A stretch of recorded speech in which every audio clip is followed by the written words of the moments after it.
So as I mentioned in the previous video, we're going to have a look at sprint completion, or how we can complete a sprint.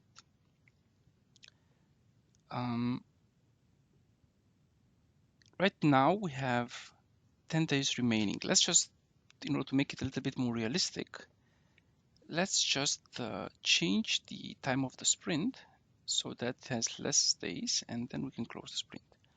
So in order to do that, we go to the backlog, go to edit, and make it so that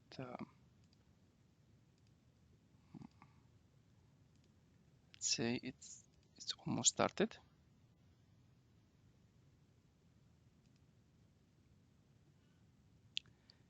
And now if we go to the active sprints, we have 0 days remaining.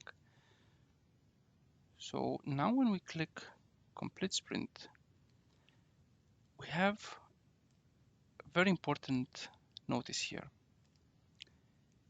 JIRA sees that we have not completed all of the items which are in the sprint. What does completed mean? They don't have the status done, or don't have resolved as a resolution. Okay, let's just move a couple of them to done. And now if we want to complete the sprint, we still have 3. So we have 3 completed issues and 2 incomplete issues. And JIRA says, do we want to move the open items to a backlog or to create a new sprint? So let's move it to the backlog.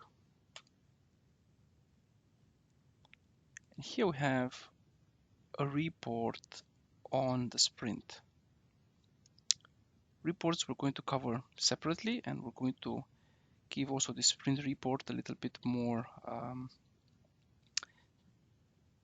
focus, or we'll focus a little bit more on this one.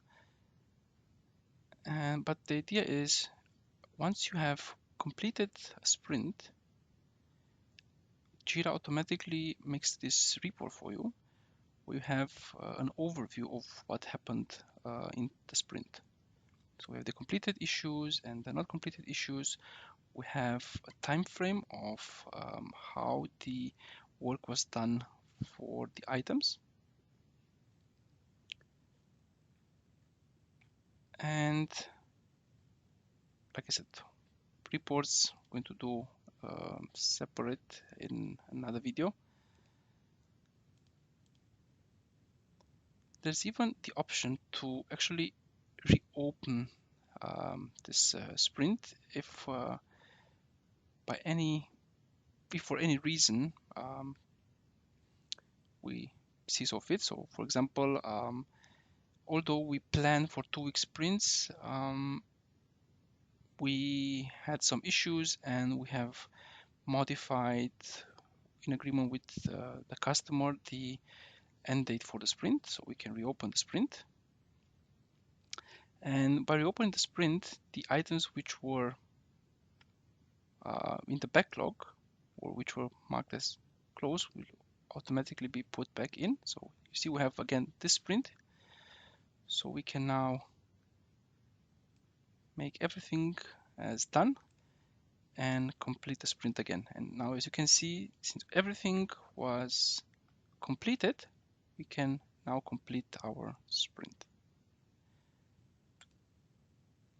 And we get now again the sprint report, where the completed issue section has all of the items in it.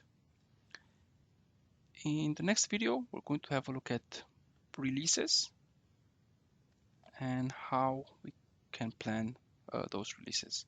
See you in the next one.